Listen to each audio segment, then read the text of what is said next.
Hello! Kamusta ka? Welcome sa Pinoy Advice, ang safe space ng mga taong minsan sabog ang self-worth pero ready na ma-remind kung gaano sila ka-worth it.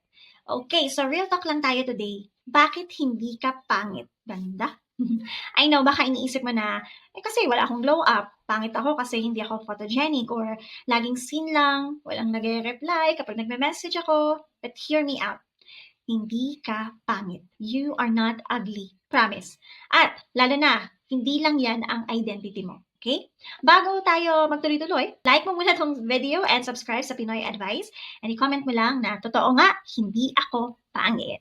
Okay, let's go. Sama-sama nating burahin yung fake label na yan.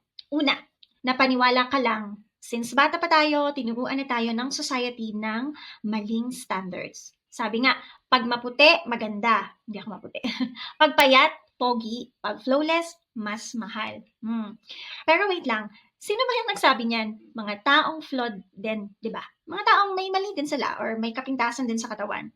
At sila ba yung may final say sa kung sino ka? Of course not. Well, your identity should never depend on filters, likes, or kung ilang heart ang nakuha mo sa story mo.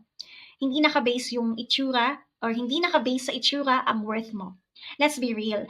Pwedeng hindi ka ideal sa standards ng mundo, pero masterpiece ka pa rin para sa Panginoon. Sabi nga sa Psalm 139 verse 14, you are fearfully and wonderfully made. Walang nakalagay na kapag may abs ka lang or kapag K-drama level yung skin mo, di ba? Walang ganon. Ang sinabi lang, you are wonderfully made, period. Walang dagdag, walang bawas. Number 3, character is greater than aesthetic. Yung ganda, pwede yang mag-fade. Pero, yung pagiging kind, may wisdom, marunong magmahal, yan ang hindi nakakalimutan. Kaya, next time na tumingin ka sa salamin at gusto mong sabihin, ang pangit ko, stop. Bakit maiinsultuhin ang someone na mahal ng Lord? Ikaw yun. Kung mahal ka niya, sino ka para maliitin yung sarili mo? Diba? Okay, kung kailangan mong marinig to today, like this video, subscribe sa Pinoy Advice, at i-comment mo lang sa comment section ang masterpiece ako, hindi ako pangit.